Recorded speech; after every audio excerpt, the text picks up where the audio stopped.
now can't see the fight.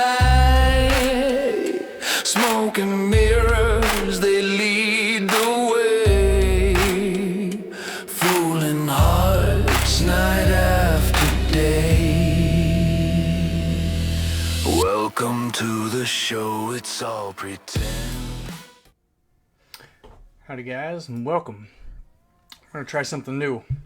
We're going to start a little series called Breaking the System, where we look at truth. We're going to dig through history, and we're going to chase money that makes the world spin or stall. Okay? Just kind of a fun little thing we're going to throw together here and see how it goes. It's all going to be random topics. Randomness. Everything's random. It's all random, right? But tonight we're going to talk about free speech and how people throw words around like a shield. But the big thing that we forget is, and this is a great quote from one of my favorite comics, is the Spider-Man series, and it comes from Uncle Ben. With great power comes great responsibility. So free speech is kind of like the sharpest tool in the toolbox, and when we really think about it, it can either build a nation or it can burn one down. So let's talk about a few points on how this happens. So first thing, free speech does not mean that we're free just to say whatever we want and not have any consequences. I think it also means that the government can't punish you. Well, at least our government is not supposed to be able to punish you for just speaking your mind, as long as it's not doing any harm to anyone else. Like, you pretty much say kind of what you want. But the world, how will the world, how will people around us respond? And we really have to think about, there's a huge difference between like censorship and accountability. And for instance, like if we are in a crowded theater, right, and we yell fire, are people going to get hurt? And so we got to take a look at ourselves and realize that, like, is that really free speech? And I don't think it is. And could it be called reckless speech? I mean, we don't want to give it another term, speech is speech, but at that point, is it not reckless? Because because of your actions, somebody else is going to get hurt. So we can also break it down like this, is that free speech, especially in today's age, is like a digital microphone, in that, in 2025, every person walking around the globe has a broadcast tower in their pocket, our cell phones. And your voice just isn't heard by neighbors, it's heard by millions.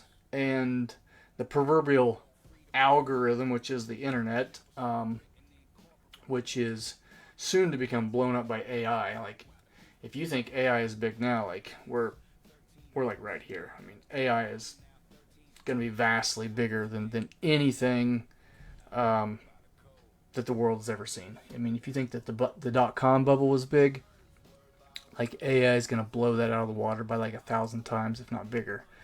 Well, at least that's the potential that it has to be, as long as that we use it for the right things. We're not talking about Terminator here. We're talking about other aspects that AI can jump into. But that in itself could be another talk that we can jump down. So here's the catch with that, though. The algorithms don't reward truth. What do they reward? And it's typically going to be an emotion. And when we think about emotions of our TikTokers, of our Instagrammers, things like that, what gets the most clicks, what gets the most likes? And typically it's someone that's showing anger, outrage. It's a polarization between the left and the right, and if you want to get into politics, Democrats and Republicans and whatnot, right? It's that divide, and they're using our emotions to divide us, by allowing us to have and express this free speech. So the real question becomes, if your voice can be reached by the whole world instantly, should we, as Americans, have a responsibility uh, to grow along with that and to teach and to learn um, other countries what free speech is, right? Because we have something that like typically that no other country has, and that is our First Amendment right of free speech. So, and we have to think, without these freedoms, without this um, responsibility as Americans and having something that the rest of the world doesn't have, if we take a step back and we don't use it for good, it becomes chaos, right? And chaos lives within order, just like order lives within chaos. And it is kind of that duality. So, if we look at history, right, and this is kind of another thing that we're going to talk about in other episodes is history and money and all of these different things.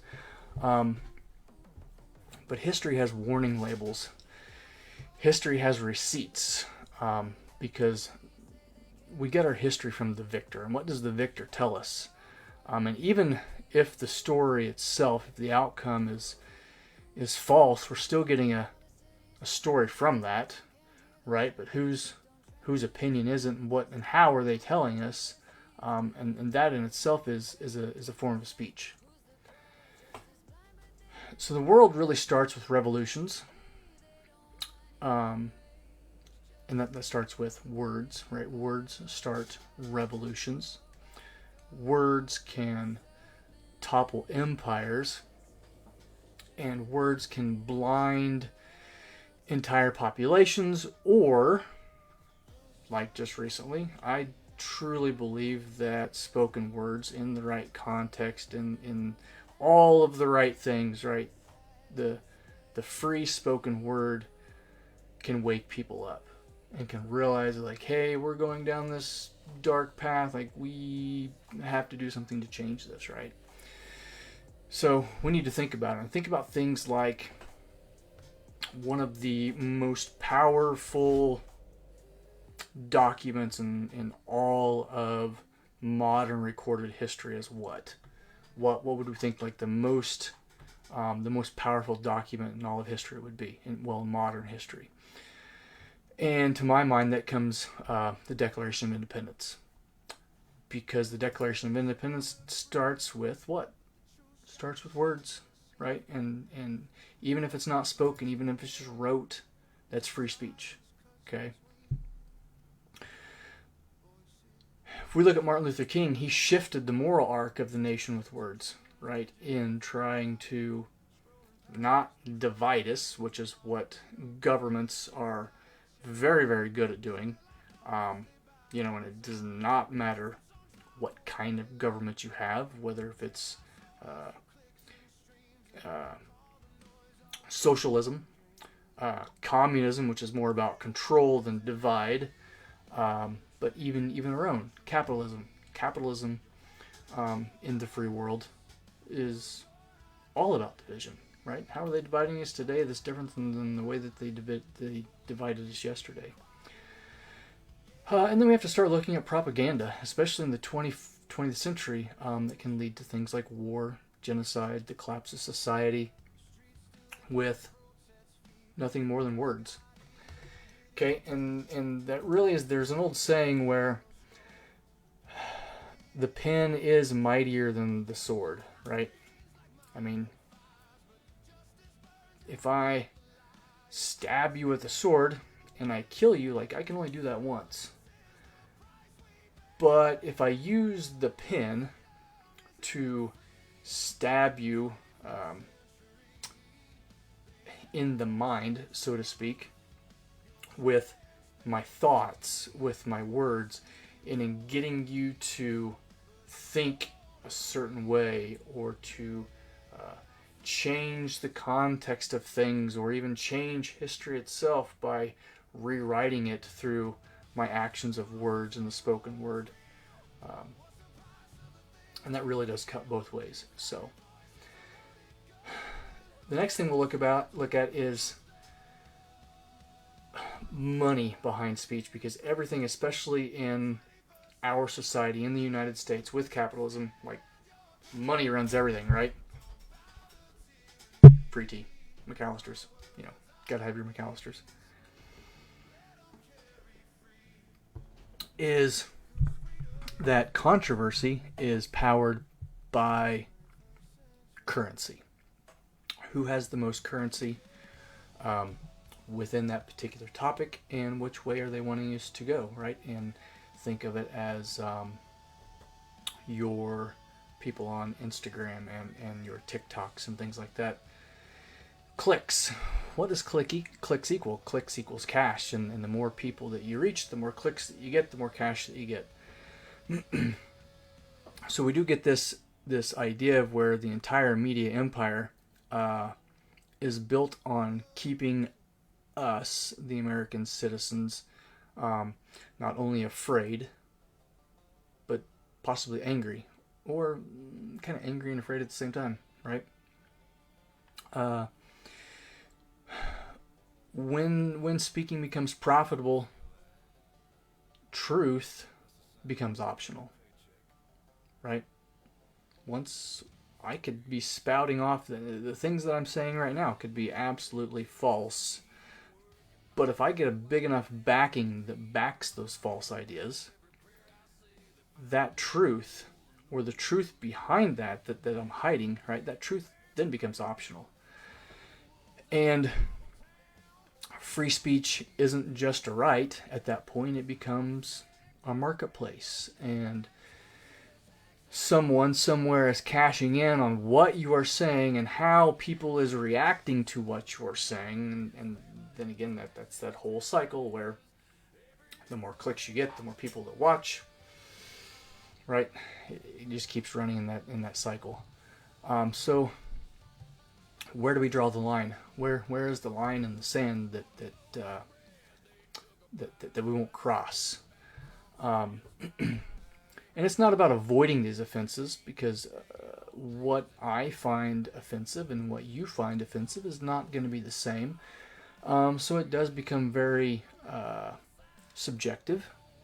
But the real line is harm. Like in me saying fire in a crowded movie theater, someone's going to get harmed from that. Someone's going to get hurt from that. So the real line is that we're harming somebody. So when we take a step back and we ask ourselves, does this speech, is what we're saying and what we're writing, is that inciting some type of violence from the opposite side, from within the group of people that I have? Like, what exactly am I wanting out of this? Does it intentionally spread falsehood that can harm people? If let's say that I tell mom, hey, my sister kicked me in the shin. But did she really? Probably not. And it probably didn't hurt, right? But we're going to make that falsehood. We're going to say that. And then so my sister gets punished for something that she didn't do. Okay? Which she would do, by the way. She would kick me, but okay. And is it used to silence and intimidate and manipulate people? So the goal isn't to silence voices. The goal is to use your voice in a way that doesn't destroy the very freedoms that not only we are supposed to be defending, but all of our armed forces all around the world, right? Those people are putting their life on the line no matter where it's at. Kuwait, Afghanistan, Israel, the borders, wherever. Why are they there? Well, first and foremost, they're there so that you have the right to say whatever the hell that you want whenever you want to say it, right? So that is a freedom that they defend first and foremost, and I think it's high time that we as a society, we as free people within the United States, like, we need to take some of that responsibility as well, right? And that kind of brings into the next segment of this is the responsibility test. So before you open your mouth or, type away on your little keyboard, because we got a lot of those people. I used to be one of those people. I'm still one of those people. Like, I'll push the buttons sometimes just because that's kind of the person that I am. But we need to ask ourselves these simple questions, and there's three of them that really come to mind. Is it true? Is it useful? And is it responsible? Not only is it responsible, but am I being responsible in saying these things? Because power isn't just about what you can say, it's about what you choose to say and why.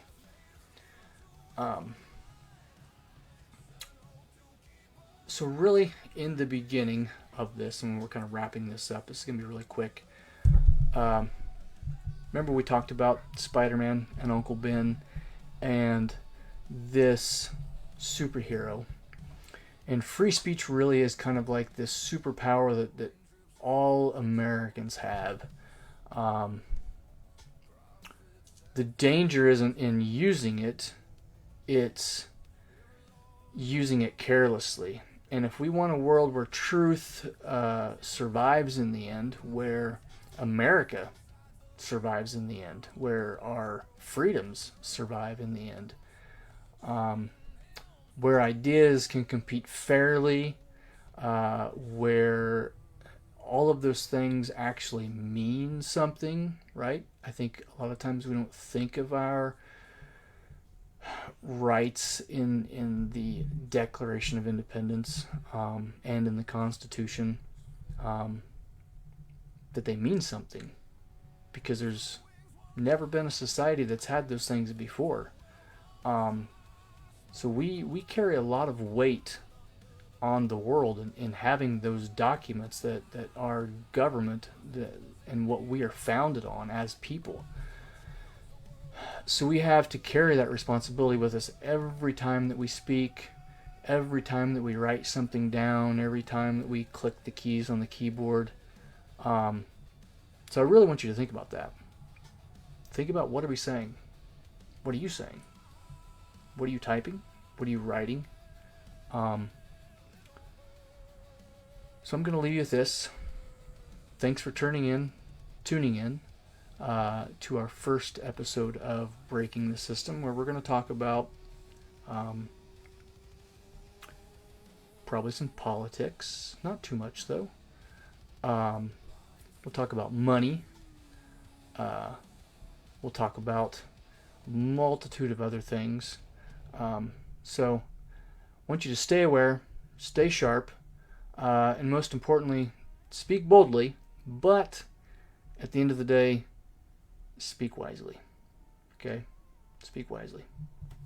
And with that, we'll catch you guys next time. See ya.